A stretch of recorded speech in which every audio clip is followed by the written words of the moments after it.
Este artículo publicado en el JAC la semana pasada nos muestra un aspecto bien interesante a la hora de evaluar a los pacientes a quienes se les realiza una prueba de esfuerzo por una indicación no clínica y que en general está libre de alguna enfermedad sospechada o conocida a nivel cardiovascular. Y en ese sentido, pues vamos a tratar de discutir el trabajo. Entonces, este artículo se había publicado esta semana, se llama Ectopias ventriculares inducidas por el ejercicio y mortalidad cardiovascular en pacientes asintomáticos. Em, la persona que lidera este trabajo es el doctor Marwan Refat. El doctor Marwan es cardiólogo, se formó en la American University de Beirut, en Líbano, y ha sido una persona muy activa en el área de la investigación, actualmente con más de 2.300 citaciones, con más de 2.100 artículos, con un H-index de 25, y como ustedes pueden notar, desde el 2004 hasta sobre todo el año 2021, un aumento exponencial y creciente de la cantidad de citaciones que le fortalecen ese H-index. Digamos que en general desde el 2016 hacia acá, su principal campo de trabajo ha estado en relación con la utilización de los dispositivos, la estratificación del riesgo de muerte cardíaca súbita, terapias de resincronización cardíaca y también en el área pues obviamente de las arritmias y del aislamiento de venas pulmonares como procedimientos, de algunas arritmias ventriculares, sobre todo como en el área de taquicardia ventricular catecolaminérgica y algunas canalopatías. De manera que el doctor pues ha sido un activo y es editor también del JAC. Entonces, de él vamos a hablar en esta publicación. Está publicado obviamente en el Journal of American College of Cardiology, que pues sabemos que desde el punto de vista de las revistas científicas en el área de la cardiología, pues es la número uno de acuerdo a la clasificación de Simago, con una clasificación Q1 y una H-index de 419.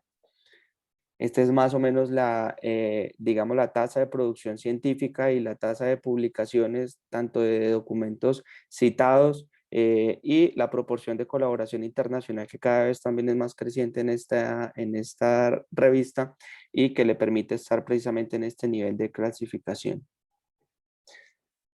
Realmente con la prueba de esfuerzo tenemos una consideración y es que es una prueba que con todo y digamos que esta transición que ha tenido desde el punto de vista de la indicación clínica se sigue ordenando de manera frecuente no solamente en el escenario hospitalario sino también en el escenario fundamentalmente ambulatorio.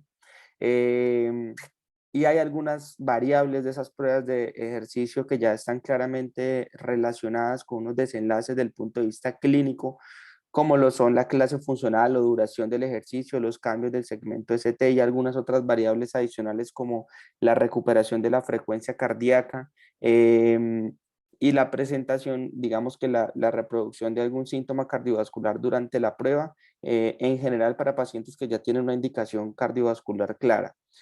Sin embargo, un hallazgo que no es infrecuente en los pacientes que se someten a una prueba de esfuerzo es la presencia de extrasístoles ventriculares y de esta manera pues aún no tenemos claro las implicaciones pronósticas, al menos en el paciente asintomático, como lo vamos a ver ahora. Hay un artículo que cuando uno revisa este tema siempre está referenciado, muy interesante sobre todo por el periodo de seguimiento que se publicó en el New England Journal of Medicine del 2000, en septiembre del 2000, que precisamente a partir de una cohorte nos muestra cuáles son los resultados a largo plazo en pacientes hombres asintomáticos a los que se les documenta extrasístoles ventriculares durante el ejercicio y el periodo de recuperación. Esto digamos que ha sido uno de los elementos de seguimiento en el tiempo más robustos que tenemos hasta el día de hoy. Y vienen a partir del estudio prospectivo de París 1, que tomó 6.101 pacientes asintomáticos con una edad promedio entre 42 y 53 años, que se empezaron a tamizar entre 1967 y 1972. No tenían enfermedad o síntomas de orden cardiovascular y agruparon, la cohorte se agrupó para la comparación de acuerdo a la presencia o no de extrasístoles ventriculares frecuentes, que para el caso de este artículo se precisó como tener salvas de 2 o más extrasístoles ventriculares consecutivas o que tuvieran más de 10% de los latidos durante cada uno de los trazados de 30 segundos. Para este artículo, para este trabajo, la prueba que se utilizaba con estos pacientes era cicloergómetro y en el seguimiento se evaluaba la muerte por todas las causas, la muerte cardiovascular y en esa muerte cardiovascular se incluía infarto miocárdico, muerte súbito, muerte por otras causas cardiovasculares y también se discriminaba la presencia de muerte de causa no cardiovascular. Entonces, los pacientes se clasificaban si tenían extrasístoles ventriculares antes, durante o después del ejercicio. Y digamos que para efectos del desenlace de muerte por todas las causas en los grupos de pacientes que presentaban durante el ejercicio, una diferencia importante entre los pacientes que presentaban antes o durante precisamente en la actividad física. Y para la muerte de causas cardiovasculares también hubo diferencia en los pacientes que presentaban durante el ejercicio. Las tasas de mortalidad fueron del 7 versus el 16% para los pacientes que tenían más de 10% precisamente de esa carga de arritmia ventricular.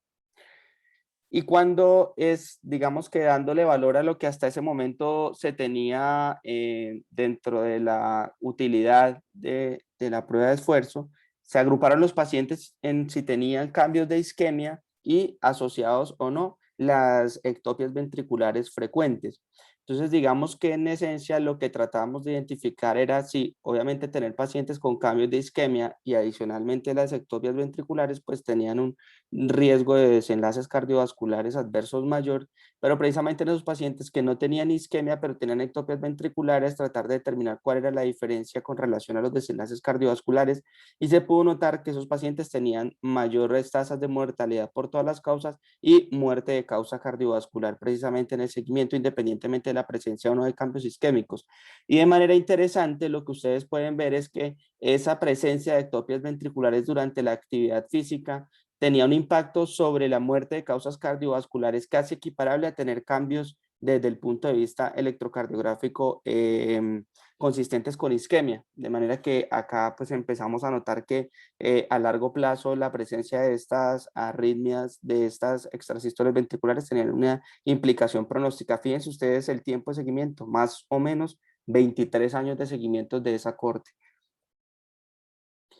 Entonces, de estos pacientes, 271 tenían pruebas positivas para isquemia, 138 sujetos tenían ectopias ventriculares frecuentes y de esos la mayoría durante el periodo de recuperación. Durante el ejercicio se podía relacionar con isquemia miocárdica inducida, pero cuando uno evaluaba a los pacientes que tenían extrasístoles ventriculares y componente isquémico, compartían unos factores de riesgo que no eran comunes. Y de aquí pues empezó a plantear la implicación de tener ectopias ventriculares en pacientes asintomáticos para sobre todo la búsqueda activa de la enfermedad cardiovascular en vista de estos desenlaces adversos. Obviamente esta era una población muy seleccionada, eran solo hombres, no había mujeres, eran hombres jóvenes al servicio civil de París y pues probablemente los resultados no podían ser extrapolables desde el punto de vista de la interpretación de los desenlaces cardiovasculares.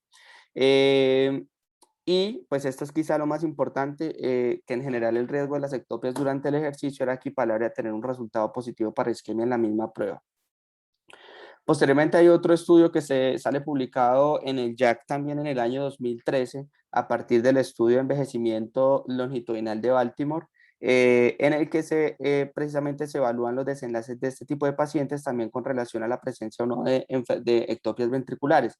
Esos pacientes, digamos que con el mismo fundamento de que la ectopia ventricular y la taquicardia ventricular no sostenida tiene valor pronóstico en el paciente con cardiopatía y enfermedad coronaria, pues pretende evaluar precisamente en los que no se alejan de esa consideración de la enfermedad cardiovascular. Entonces eran pacientes aparentemente sanos. Estos pacientes no tienen enfermedad cardiovascular conocida, se completaba al menos una prueba de esfuerzo limitada por síntomas y empezaron a reclutarse entre el periodo de 177 al 2001 y se evaluaban los episodios de taquicardia ventricular no sostenida, específicamente era esta arritmia la que se buscaba, con relación a la morfología, duración y frecuencia. Recordemos que eran episodios para hacer taquicardia ventricular no sostenida, un QRS que sea mayor a 120 milisegundos, con una frecuencia que debe ser al menos de 100 latidos por minuto para poderla considerar al menos 3 episodios consecutivos con una frecuencia de al menos 100 latidos por minuto.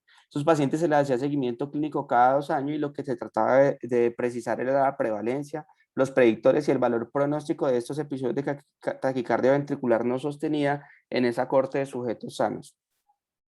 Eran pacientes voluntarios por arriba de 21 años. Desde la comunidad se analizaron 2.099 pacientes, se hacía un protocolo con una prueba de esfuerzo, con un protocolo de VAC modificado. El protocolo, pues digamos que muy estandarizado, se le hacía un electrocardiograma en reposo, se les medía la presión arterial cada 2 minutos y hasta 6 minutos en el periodo de recuperación. La definición de taquicardia ventricular no sostenida, como les acabo de decir, y obviamente que esta arritmia termine antes de los 30 segundos, momento a partir del cual pasaría a ser ya una taquicardia ventricular sostenida, y se determinaron obviamente la presencia o no de los factores de riesgo para enfermedad cardiovascular en este grupo de pacientes. Entonces, fíjese que cuando analizamos la edad, en general, los pacientes que tenían episodios de taquicardia ventricular no sostenida eran mayores, eran más hombres y tenían más presencia, sobre todo de hipertensión. E incluso cuando miran el índice de masa corporal, también eran pacientes que tienen un índice de masa corporal mayor.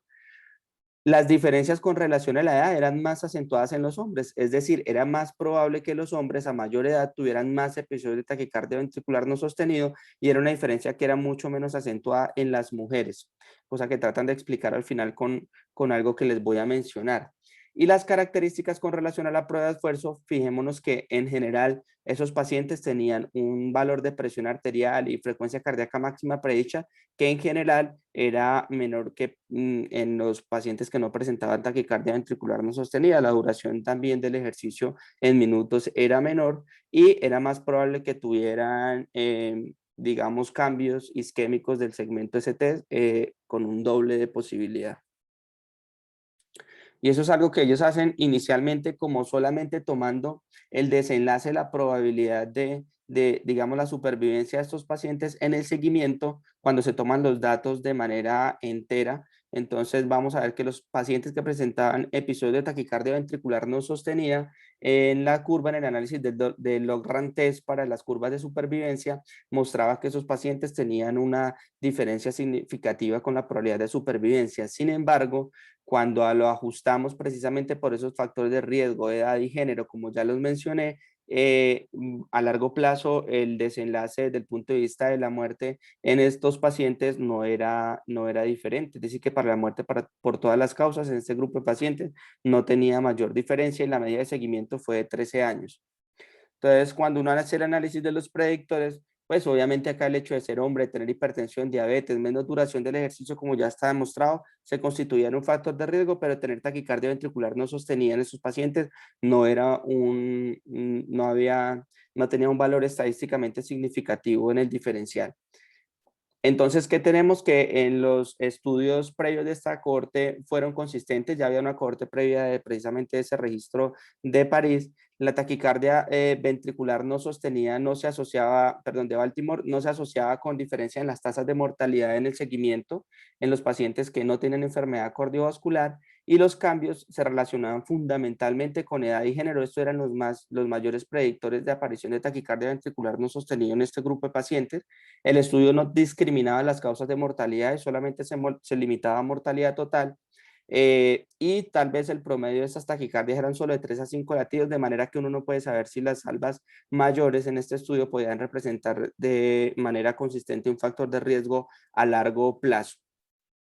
Entonces, digamos que en general sabíamos que para la taquicardia ventricular no sostenida en paciente con enfermedad cardíaca tenía un valor pronóstico, pero en los pacientes que tenían episodios aislados, si no tienen síntomas de orden cardiovascular, en general la interpretación es que podían representar un bajo riesgo de eventos adversos. Aquí, pues fundamentalmente las dos teorías que explican por qué la edad como tal y el género son dos factores importantes. En Circulation en el 2003 precisamente se establecen los parámetros de los cambios precisamente con relación a la edad y que digamos que aumentan de manera notoria la presentación de la enfermedad cardiovascular tanto a nivel cardíaco como a nivel de la enfermedad cerebrovascular, con unos fenómenos que están relacionados con cambios a nivel del engrosamiento de la pared arterial, los cambios a nivel de la masa y de la geometría del ventrículo izquierdo y unos cambios a nivel vascular que se van a traducir en el tiempo en mayor expresión clínica de la enfermedad cardiovascular.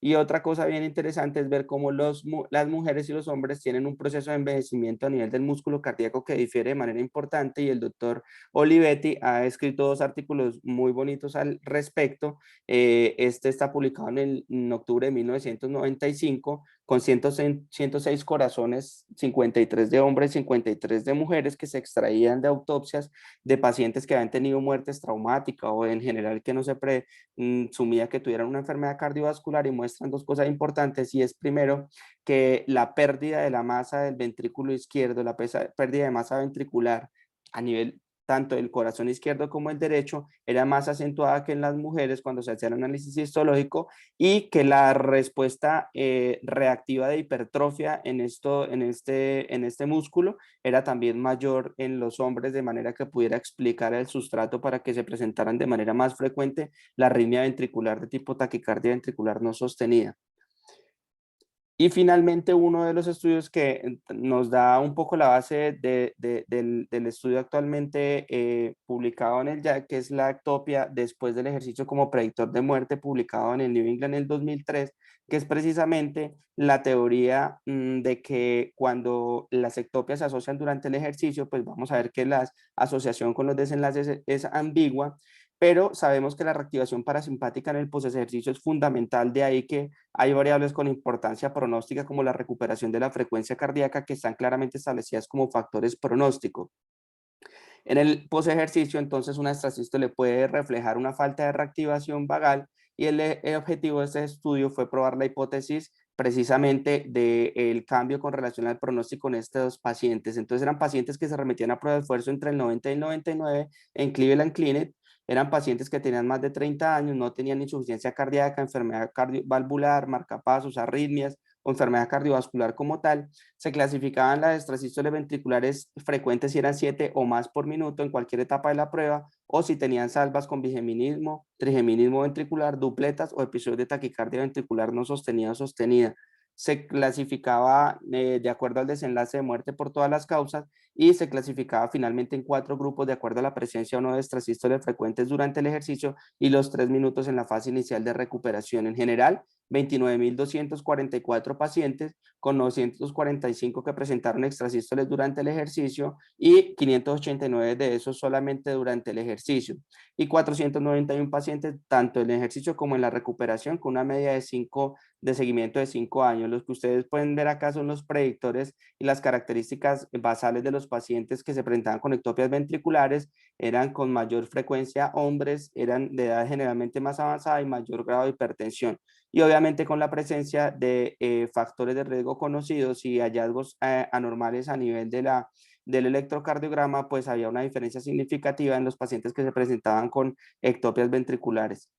Aquí, esto es lo más importante, vemos que los pacientes que no tenían ectopias ventriculares o que presentaban solamente durante el ejercicio, pues tenían un desenlace que era muy similar desde el punto de vista de la supervivencia, pero los pacientes que presentaban ectopias durante la fase de recuperación o ambos durante la fase de recuperación y el ejercicio tenían una diferencia estadísticamente significativa con relación a la supervivencia en el seguimiento de más o menos de este periodo de más o menos de casi 6 años.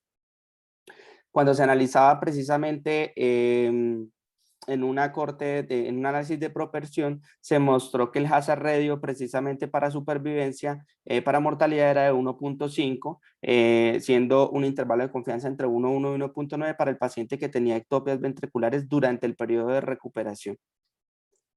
De manera que esto es una muestra de pacientes robusta que mostraba que la extrasistolia ventricular durante la recuperación es un fuerte predictor de muerte por todas las causas, y que presentarlos únicamente durante la actividad física no se asociaban a muerte, y obviamente esto tiene una importancia clínica para la evaluación de los factores de riesgo y el seguimiento activo de estos pacientes en vista de sus desenlaces.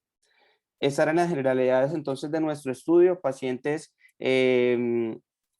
digamos, en los pacientes que no tenían síntomas de orden cardiovascular, No sabemos si la presentación de esta prueba de esfuerzo, de estas ectopias ventriculares durante una prueba de esfuerzo, pues tal vez hasta ahora parece que es más esperable durante la fase activa del ejercicio, pero hasta el momento los datos nos orientan a que si esos ectopias ventriculares se presentan de manera prominente en la fase de recuperación, pueden representar un desbalance del sistema nervioso autónomo, especialmente con la reactivación parasimpática.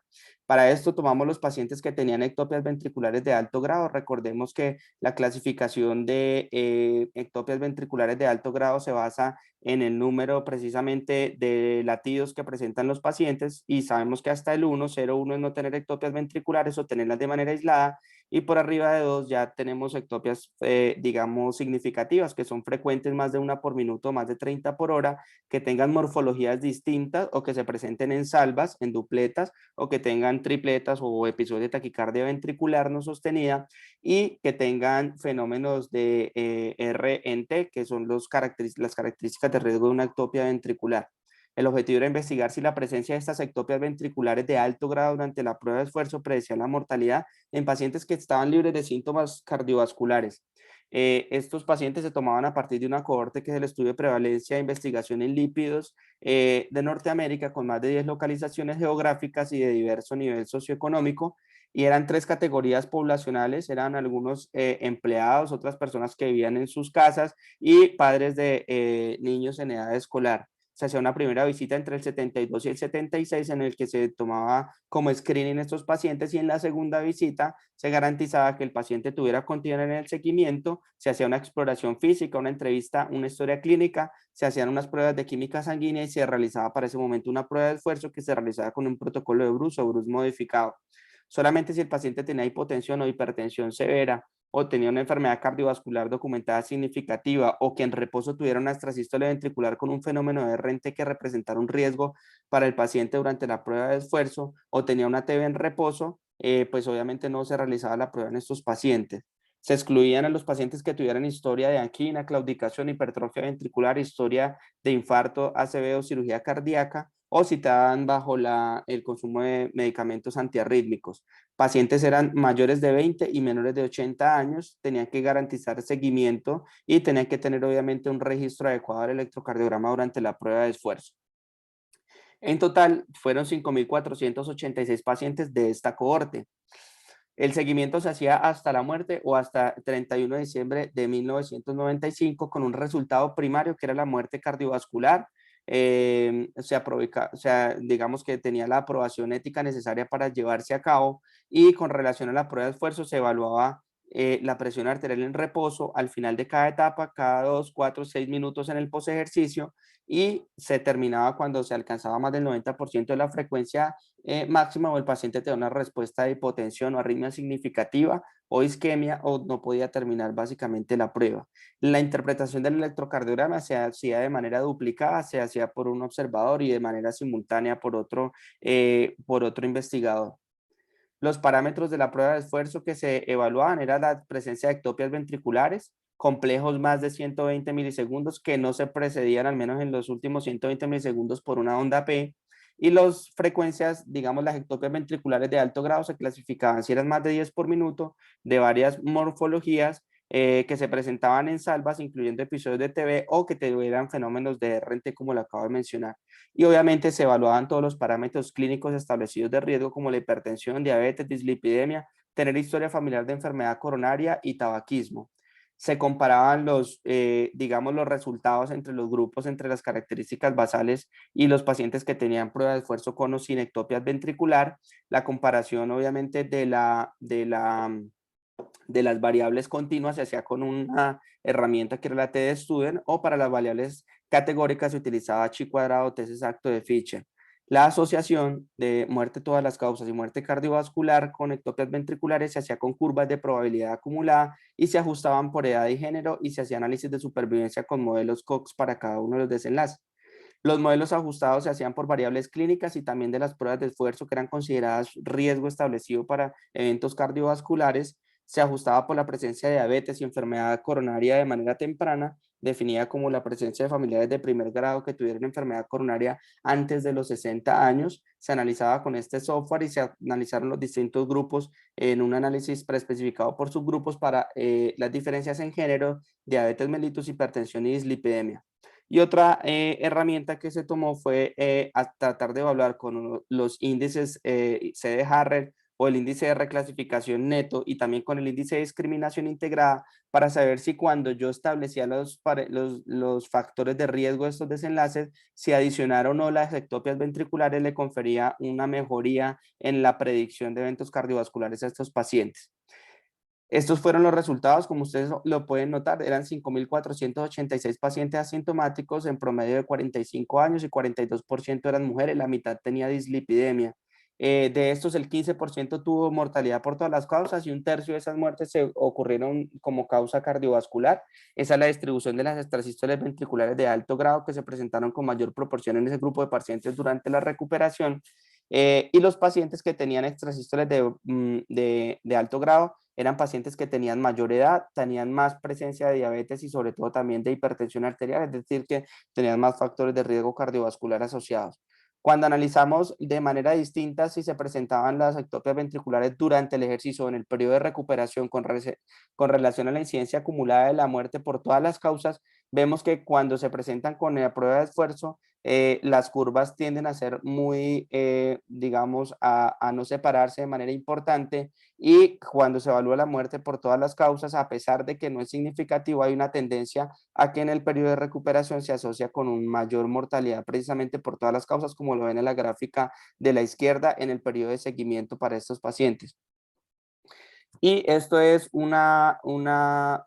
digamos, unos hazard radio ajustados para muerte y para muerte de todas las causas y para muerte cardiovascular. Entonces, lo que se puede notar aquí es que las ectopias ventriculares durante el ejercicio no representaron un riesgo importante tanto para mortalidad cardiovascular como muerte por todas las causas, con unas P que no son significativas, pero les señalo la ectopia ventricular de alto grado durante la recuperación tanto para muerte, sobre todo cardiovascular, y solamente en un desenlace con relación a la presencia de muerte por todas las causas, pero digamos que en general se relacionó con mortalidad cardiovascular. Hay una diferencia estadísticamente significativa. Si se ajusta por edad y por sexo, que ya estaba claramente establecido, si se ajustaba por variables clínicas, y cuando se ajusta para variables clínicas y variables de la prueba de esfuerzo, sigue siendo una herramienta que permite discriminar la posibilidad de desarrollar mortalidad por causa cardiovascular con una P de 0.02 para la presencia únicamente durante la recuperación y para presencia durante ejercicio o recuperación también con desenlace de muerte cardiovascular. De manera que discriminando los factores establecidos por género, por sexo y por las variables clínicas y también por las variables de prueba de esfuerzo que incluían el menor tiempo de duración de la prueba, la menor capacidad funcional, la dificultad para alcanzar la frecuencia cardíaca máxima, la disminución en la recuperación de la frecuencia cardíaca y las variables clínicas que eran fundamentalmente la presencia de factores de riesgo, hipertensión arterial, dislipidemia, diabetes mellitus, enfermedad coronaria de manera prematura en familiares de primer grado. Entonces, cuando se unían todas esas variables y se discriminaban los hazard radio para la ectopias ventriculares, seguían siendo significativas para la muerte, sobre todo cardiovascular, no para la muerte por todas las causas. Se hace un análisis de desenlaces competitivos para la evaluación de la muerte cardiovascular y en ese sentido se evalúa que ajustado para las variables clínicas y de la prueba de esfuerzo, estos pacientes mantienen todavía una diferencia con relación a la presencia de ectopias ventriculares con un hazard radio de 1.8 con un intervalo de 1.1 a 2.79 comportándose de manera persistente como un factor de riesgo. Y aquí, obviamente, cuando uno evalúa todo el resto de variables, pues la hipertensión, la diabetes, la historia de tabaquismo, la dislipidemia definida con un colesterol más de 240 total o una LL más de 160, unos triglicéridos más de 200, se comportaban como un factor de riesgo importante de mortalidad cardiovascular y de todas las causas. Por eso era importante incluir estas variables dentro de la discriminación para la ectopia ventricular, si tenía o no la fuerza para ser predictor de riesgo de desenlaces. Y estas eran las variables de la prueba de esfuerzo. la duración, la recuperación de la frecuencia cardíaca, el alcanzar o no la frecuencia cardíaca meta y la presencia sobre todo de presión del segmento ST que se seguía comportando como un valor previamente establecido de riesgo. Y fíjense que tener altas, digamos, ectopias ventriculares de alto grado durante la recuperación se mantuvo significativo a pesar de ajustarlo por las demás variables. En el análisis por subgrupos no hubo una diferencia importante. En general, sustrayendo los factores de riesgo, pues hacía que las ectopias ventriculares se comportaran como un predictor de muerte cardiovascular, pero en general por las demás variables no tenía diferencia en el análisis preespecificado por subgrupos. Cuando se analizaba la probabilidad de que esas ectopias ventriculares durante un riesgo, durante un seguimiento de 20 años tuviera un cambio en el riesgo de muerte cardiovascular, un valor adicional, pues se mostró que ese índice C de Harrell o las diferencias en el índice C o en el índice de discriminación integrada, no hubo ninguna diferencia con adicionar este valor, de manera que a pesar de que se comportaba como un factor predictor independiente y discriminando por los demás factores, adicionarlo a un score de estratificación de riesgo cardiovascular con los factores conocidos, no adicionaba pues un valor agregado a la prueba. Esta es quizá la ilustración central de este estudio precisamente. Pacientes que presentan durante la prueba de esfuerzo ectopias ventriculares no tienen mayor riesgo de mortalidad cardiovascular ni tampoco de muerte por todas las causas. Estas eran las consideraciones de las ectopias ventriculares de alto grado, frecuencia, morfología, que fuera al menos 2 morfologías, dupletas o episodios de taquicardia ventricular o fenómeno de RNT, como lo pueden notar, y obviamente el tener durante la recuperación este fenómeno eléctrico hacía que se aumentaba 1.7 veces el riesgo a largo plazo de muerte cardiovascular, independientemente de las variables clínicas y de las variables de prueba de esfuerzo que les acabo de mencionar. Entonces, esto nos abre una discusión con relación al paciente asintomático al que se somete a una prueba de esfuerzo, como se discutía al inicio, por lo menos de la reunión. Cada vez pues estamos utilizando la prueba de esfuerzo en un número de escenarios más amplio y tal vez de la mano de la pérdida de la fuerza que ha tenido para el diagnóstico de enfermedad coronaria, pues ha ido ganando espacio en muchas otras condiciones, enfermedades valvulares, capacidad funcional, rehabilitación, programas de entrenamiento, y de esta manera nos permite identificar esos pacientes asintomáticos si tienen o no un riesgo elevado de presentar desenlaces cardiovasculares basado en la presencia de este hallazgo. Entonces vemos que responde fundamentalmente al hecho de que el desbalance autonómico que se ha demostrado como un factor de riesgo para eventos cardiovasculares sería la base y el sustento fisiopatológico para que se presenten estos episodios. A pesar de lograr demostrarlo, adicionar esas extrasístoles ventriculares a unas variables clínicas y de la prueba de esfuerzo no mejora la discriminación del riesgo a largo plazo en esta cohorte y pareciera que incorporarlo de manera rutina no tendría beneficio alguno. Pero lo que sí se comporta es como un elemento pronóstico independiente de la enfermedad coronaria para la extrasistolia ventricular. La fortaleza que tiene este estudio es que detalla de manera muy precisa todas y cada una de las variables de la prueba de esfuerzo y se pueden ajustar precisamente con esos datos a las variables clínicas y el seguimiento, que obviamente es un seguimiento a largo plazo importante en este grupo de pacientes. Las limitaciones, pues el registro de las condiciones de riesgo de los pacientes se registran al inicio digamos, del momento en el que se vinculan los pacientes durante la cohorte, pero en el tiempo parece que sabemos que hay modificaciones importantes a los hábitos y los estilos de vida, la presencia o no de comorbilidades que pueden cambiar precisamente los desenlaces cardiovasculares y eso pues obviamente puede tener una dificultad a la hora de interpretarse el efecto aislado de la ectopia ventricular a largo plazo. Y obviamente esto tiene una implicación y es que con el aumento de la disponibilidad de los dispositivos para monitorizar el ritmo, pues puede aumentarse la proporción de pacientes que se derivan para la atención médico sin que pues esto represente de manera consistente un elemento de riesgo cardiovascular a largo plazo pues más consistente. El hecho de que la mitad de los pacientes por precisamente la naturaleza de la cohorte tuvieran dislipidemia, pues puede tener alguna limitación a la hora de la interpretación de los resultados también. Y los resultados que se limitan a la muerte por todas las causas o muerte cardiovascular, pues digamos que uno podría desestimar el efecto sobre otros desenlaces como la muerte súbita, la cardiopatía ritmogénica y otras condiciones de riesgo.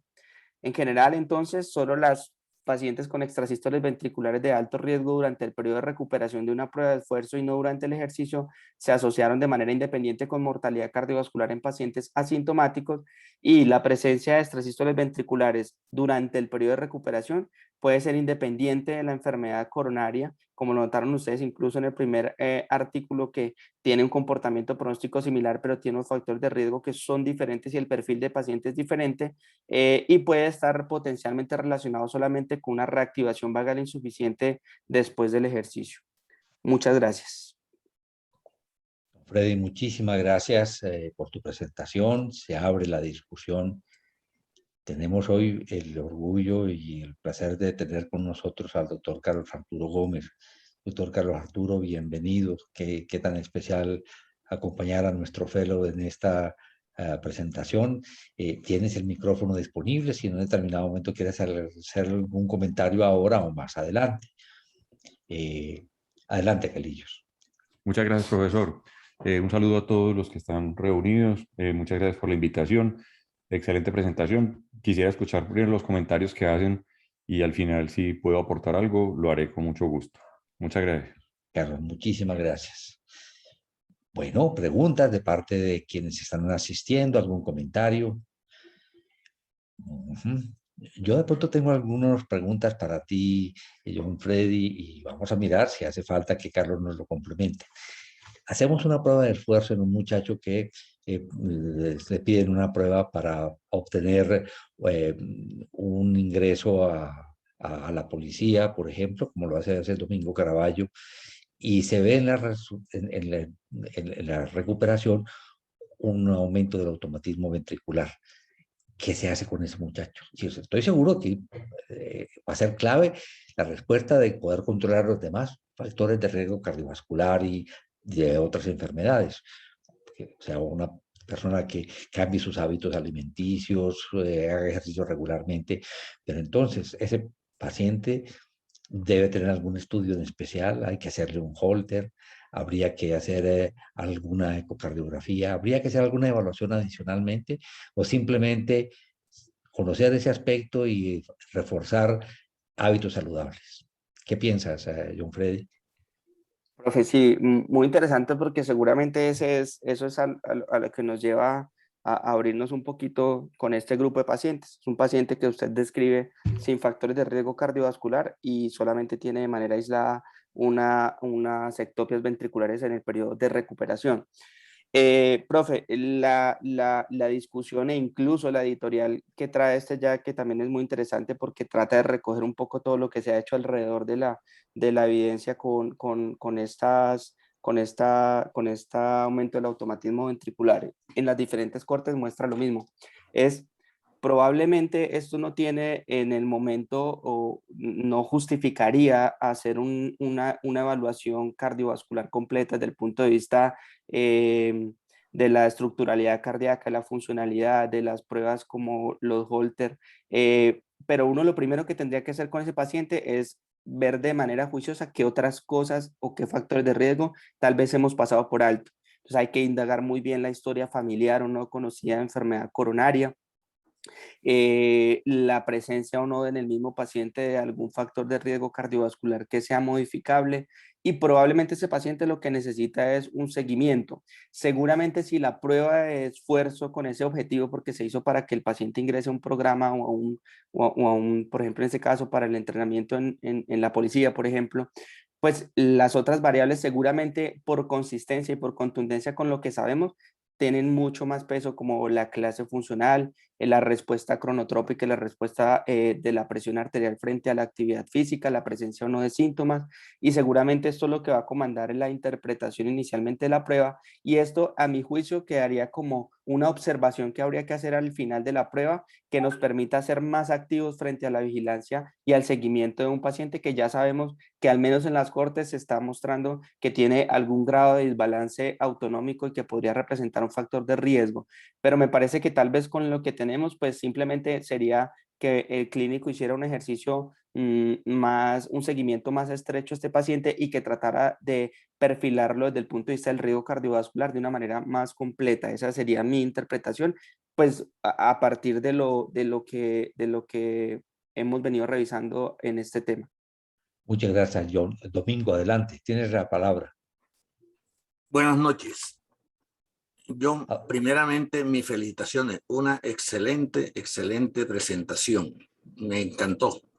Quiero hacer algún comentario. Primero, creo que el paciente que planteaba Carlos ahora, yo creo que valdría la pena mirar la parte de la historia familiar. Si de pronto en la familia ha habido muerte súbita, algunas de esas cosas que impliquen más tarde de pronto hacerle a esa persona pronto manejo desde el punto de vista genético, estudio genético, a ver si de pronto tiene alguna de estas arritmias que pueden tener también su origen genético. Desde el punto de vista ya de la prueba de esfuerzo, yo sí quiero hacer el siguiente comentario. La aparición de estas arritmias, como lo ha explicado bien claro John, tiene mucho que ver también con los protocolos, la mecánica usada en la prueba de esfuerzo. La mayoría de las pruebas de esfuerzo, cuando se hacen desde el punto de vista diagnóstico, son unas pruebas en las cuales se debe hacer un incremento progresivo de la actividad física hasta alcanzar determinada meta, ya sea fatiga, frecuencia cardíaca máxima, si estamos haciendo con consumo de oxígeno, el VO2 máximo, el pico del VO2, etc. Pero hay que tener en cuenta que cuando estamos haciendo la parte de la prueba de esfuerzo, estamos también sometiendo al organismo a algunos cambios que tienen que ver uno con los niveles de potasio. El nivel de potasio se van aumentando progresivamente. También se va produciendo una acidosis que tienden como a contrarrestar el efecto arritmogénico de la cantidad de catecolaminas que estamos liberando. Se sabe que exactamente una prueba de esfuerzo máxima puede liberar aproximadamente 10 veces la cantidad de catecolaminas que podemos tener en reposo y tiene un riesgo arritmogénico. Si esa persona que la metemos a hacer la parte de la actividad física presenta las arritmias, pero no presenta otra sintomatología directamente de angina, de caída de la presión arterial, durante el ejercicio, etcétera, entonces esa persona hay que darle una observación. Ya vimos qué pasó durante el ejercicio. El problema está en la recuperación. En muchas partes, cuando se hace la prueba de esfuerzo, la recuperación la terminan en una forma lenta y gradual.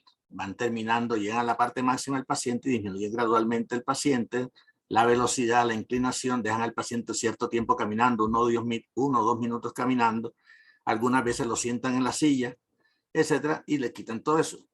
Eso es una metodología en la cual prácticamente la cantidad de arritmias que se detectan son muy pocas. La mayor parte de las pruebas de esfuerzo, como las que acaba de presentar John, son pruebas que se hacen empezando a un nivel muy suave y llegando hasta lo máximo que pueda el paciente, y cuando llegamos a lo máximo o a alguna indicación que amerite directamente, ya sea incremento del automatismo cardíaco, porque también tenemos que tener en cuenta que durante el ejercicio podemos tener inicialmente extrasístoles ventriculares, monomórficas, polimórficas, dupletas, tripletas, y si eso es muy frecuente es una de las indicaciones para suspender la prueba, pero supongamos que nada de eso ha pasado. La idea de la prueba de esfuerzo cuando es diagnóstica directamente o pronóstica es suspender la prueba de esfuerzo súbitamente. Entonces el paciente que va de un estrés pasando de la parte de reposo, un estrés máximo, de ejercicio máximo, lo vamos a someter a otro tipo de estrés, de un ejercicio máximo a un reposo brusco. Paramos bruscamente la máquina. Esa disminución bruscamente de la máquina trae una disminución de la actividad simpática y comienza a activarse la actividad parasimpática, sobre todo cuando al paciente, después de parar la máquina bruscamente, acostamos al paciente. Ese aumento del retorno venoso que ocasiona el paciente va a aumentar directamente el volumen de eyección, eso activa más rápidamente los vasoreceptores, y si tenemos un buen sistema autonómico, activa directamente la parte parasimpática, la parte vagal, y tiende a poner un freno brusco en compañía de una cantidad de catecolaminas que se están liberando y en cantidad de ese potasio también que comienza a disminuir, y la acidosis también se comienza a estabilizar, y eso crea ese imbalance que puede aumentar el riesgo directamente de apariciones de arritmias en la recuperación. Por esa razón, yo creo que una de las cosas más interesantes de todos estos trabajos es cuando vamos a hacer una prueba de esfuerzo, si vamos a investigar la parte de arritmia, este sería el protocolo ideal. Empezar en reposo, incrementar progresivamente, llegar al máximo y suspender bruscamente, y hacer la posición de acostar al paciente para crear mayor estrés, porque por eso que esa prueba se llama estrés test, porque vamos a crear un tipo de estrés. Pero si la hacemos con una disminución lenta y gradual, eso muchas veces no va a desenmascarar directamente problemas. Y hay que tener en cuenta que muchas veces esta suspensión brusca, acostando al paciente, esa sobrecarga de volumen, de retorno venoso al corazón, también puede provocar isquemia. Ese aumento de la compresión a nivel del endocardio puede provocar isquemia, y la isquemia que se provoca en la recuperación, junto con todos estos cambios que estamos hablando de los electrolitos, del potasio, de la acidosis y las catecolaminas, pueden aumentar el riesgo de arritmias. Entonces, de todas maneras, yo creo y sigo pensando que la prueba de esfuerzo electrocardiográfica es una buena herramienta que puede ayudar a los médicos en general a evaluar muchas cosas, como lo ha dicho John, la capacidad funcional. Vamos a evaluar la respuesta a medicaciones, vamos a evaluar la respuesta a procedimientos cardíacos, si la han colocado desde el punto de vista de arritmia, marcapasos, cardiofibriladores, cómo está funcionando eso en la persona en el ejercicio, en la recuperación, medicamentos. Evaluamos muchas cosas con el paciente, y también podemos evaluar la aparición de enfermedad coronaria o no. O sea, la prueba de esfuerzo no es única y exclusivamente el segmento ST para diagnóstico de enfermedad coronaria. Es una cosa que tenemos que tener claro. Podemos evaluar a la persona globalmente, como su capacidad funcional, consumo de oxígeno, que estamos midiendo muchas variables, presión arterial, frecuencia cardíaca, etcétera, pero también estamos evaluando el riesgo de arritmias. Y si a la persona tiene el punto de vista pronóstico, también podemos evaluar muchas cosas. Eso es lo que yo quería decir. De todas maneras, John, muchas gracias. Felicitaciones. Muchas gracias, Domingo. Doctor Carlos Arturo, adelante. Hola, bueno, entonces, como tomando el caso que ponía el doctor Carlos José, si es un paciente joven que se le hace una prueba de esfuerzo, yo siempre he considerado que si uno tiene o solicita un método diagnóstico, pues debe ser consecuente con los hallazgos. Entonces, si uno tiene una persona joven que se hace una prueba de esfuerzo y encuentra una arritmia ventricular, debe completar el estudio. Para nosotros los electrofisiólogos, el primer paso es ver la morfología de dónde se origina pues la alteración del ritmo. Hay que tener en cuenta lo que dijo John Freddy, la morfología, las que tienen características complejas, que tiene fenómeno de RNT, que son polimórficas, que hacen TV no sostenida. Todo eso es para hacer en consideración pues el análisis más profundo. Si es un paciente joven, la arritmia que más vemos son las arritmias del tracto de salida, en las cuales vemos que son positivas de 2, de 3 IBF, y nos va a decir si es derecha o izquierda la morfología en V1, que sería con morfología de bloqueo de rama derecha, en caso de que se origine en el tracto izquierdo, o con morfología de bloqueo de rama izquierda si se origina en el derecho. Estas arritmias de entrada se consideran de características benignas, pero el hecho de considerarse benignas no quiere decir que no haya que cuidarlas. Para nosotros es demasiado importante la carga rítmica, entonces ya el siguiente examen sería un Holter para poder cuantificar qué tanta carga rítmica tiene el paciente en 24 horas. Está claramente definido que cargas arrítmicas por encima del 20 o el 25% tienen riesgo de hacer taquicardiomiopatía, ¿sí? Bueno, adicionalmente, entonces, como tenemos ese riesgo de desarrollar taquicardiomiopatía, incluso pacientes con cargas más bajas pueden hacer algún grado de disfunción, entonces siempre debemos acompañarlo de imágenes, entonces hacer una ecocardiografía y complementar pues con exámenes generales de electrolitos, función tiroidea y esas otras cosas pues que pueden ser de apoyo. Si son arritmias complejas de entrada, estos pacientes tienen mayor probabilidad de tener una alteración estructural cardíaca. El fenómeno de RNT o diferentes morfologías o TV polimórficas nos hace sospechar que el paciente puede tener algo ya de base que no lo habíamos detectado. Si el paciente desarrolla una taquicardia ventricular polimórfica, puede ser una catecolaminérgica. La catecolaminérgica es una arritmia muy fea electrocardiográficamente en un corazón estructuralmente sano y es desencadenada por la actividad física. Por fortuna no es muy frecuente, pero es como para reforzar que el paciente que uno vea arritmias en la prueba de esfuerzo, yo pienso que debe ir acompañado de imágenes, al menos un Holter para ver la carga rítmica y poder como realmente estratificar el riesgo individual de cada paciente. Ok, Carlos, muchísimas gracias.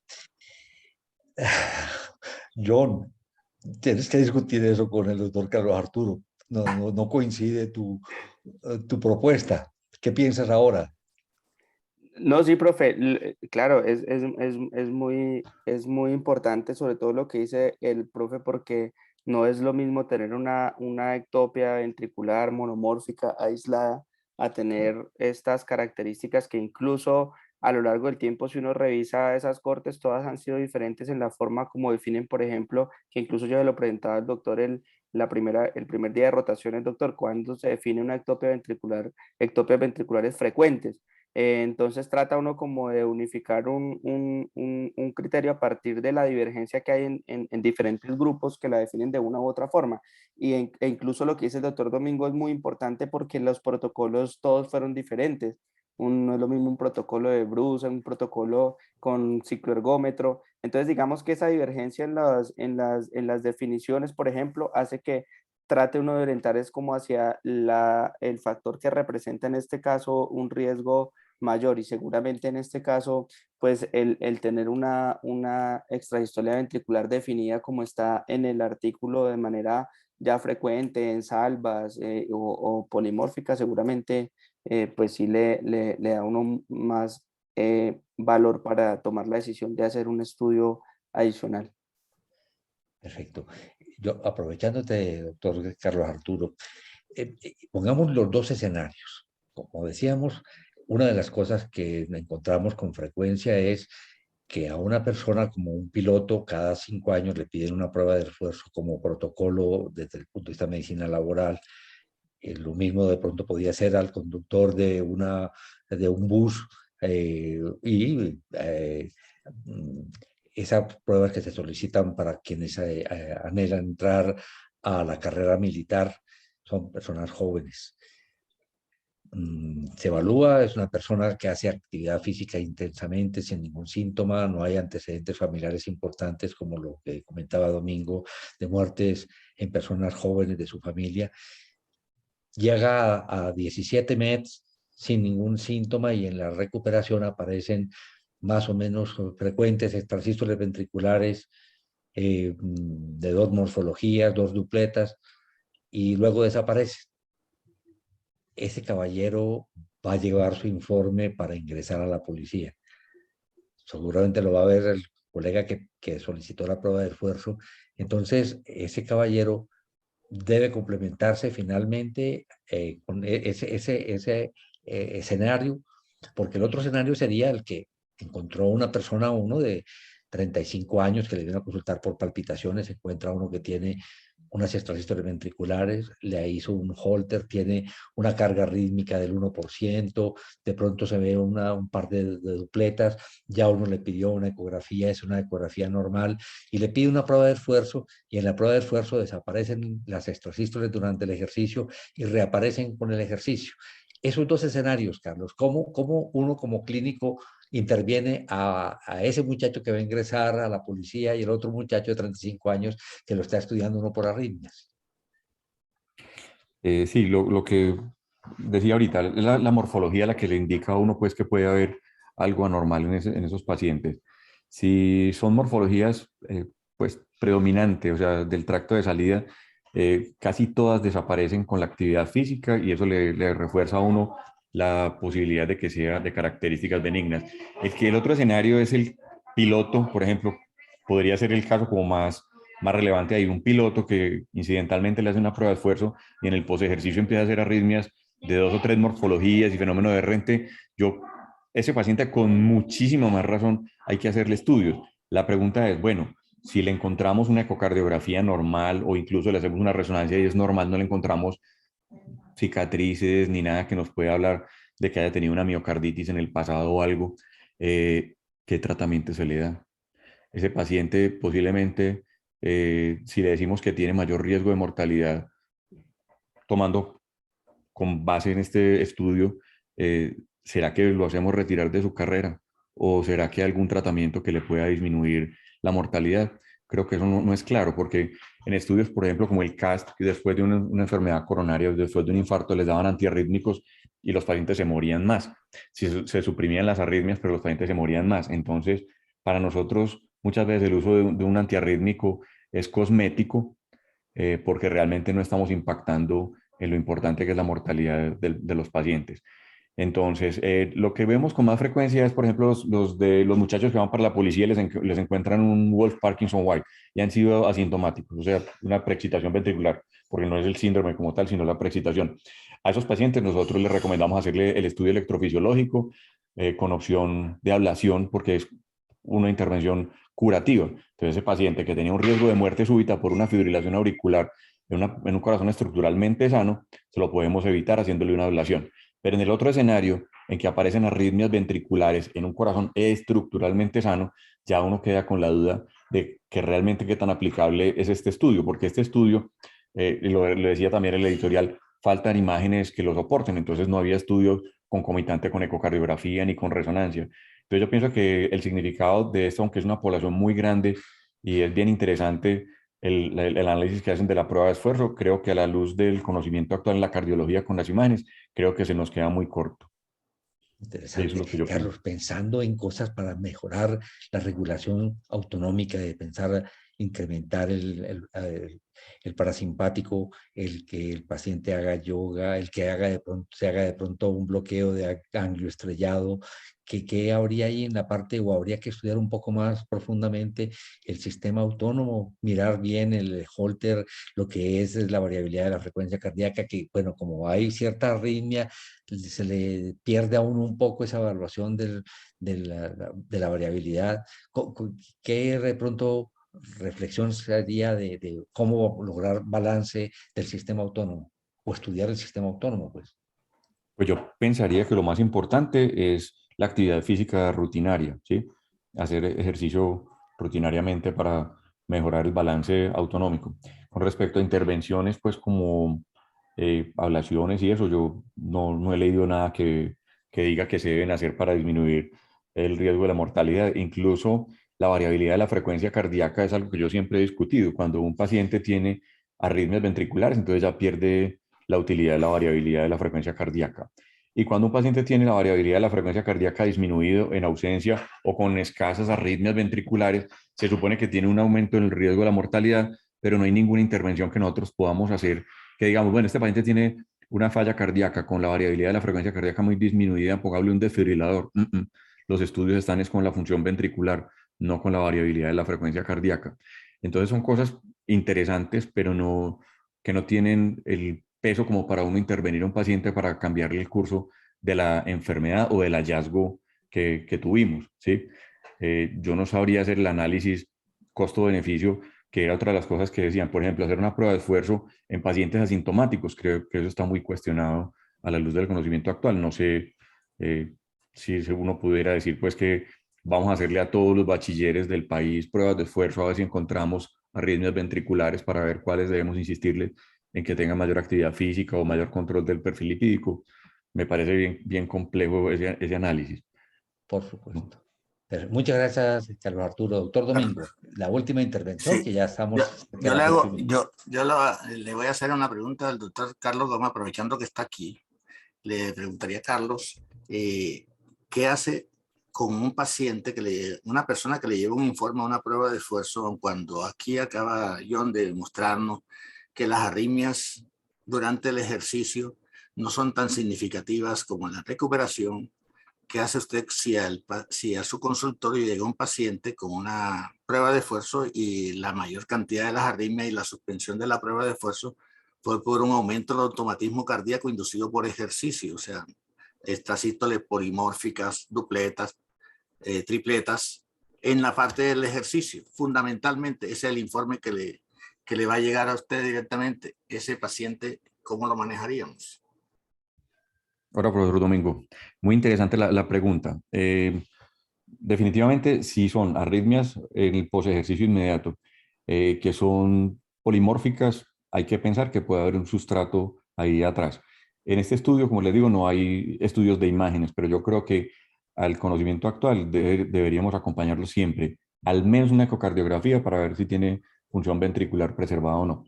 Si la ecocardiografía es normal y los trazos electrocardiográficos que me llevan en el posesfuerzo son polimórficos o fenómeno de RNT, yo personalmente creo que a mi paciente le haría una resonancia de corazón para ver realce tardío, ver cicatrices de miocarditis, que se lleva una sorpresa con este tipo de pacientes. Si no encuentro nada ni en la resonancia ni en la ecocardiografía, yo creo que solamente le daría recomendaciones de hábitos saludables de vida.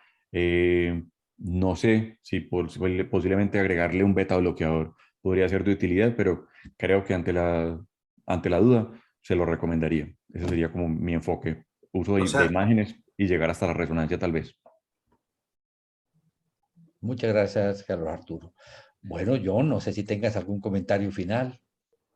No, profe, darle las gracias a los participantes y muchas gracias al doctor Carlos por acompañarnos en esta actividad con su valiosa participación. Muchas gracias, en serio.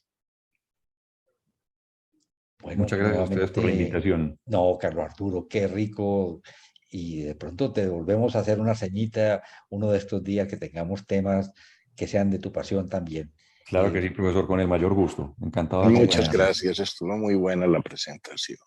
Muy útil, sobre todo para los que hacemos e interpretamos pruebas de esfuerzo en pacientes, como decía Carlos, asintomáticos, que es porque se hizo un chequeo ejecutivo que lo mandó la empresa, o porque tuvo un dolor dudoso y entonces el cardiólogo, el internista dijeron, hagamos una pruebita de esfuerzo, y a veces nos encontramos con esas extrasístoles que ya pues nos dan la pauta de cómo enfrentarlas y cómo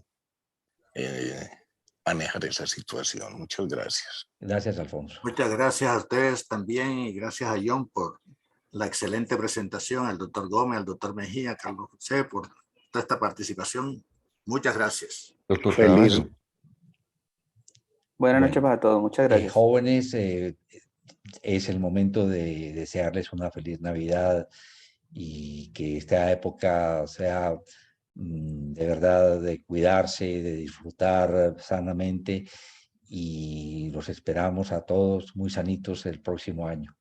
Una feliz noche y muchas gracias por la compañía durante todo este año con el Club de Revistas. Un abrazo y una buena noche.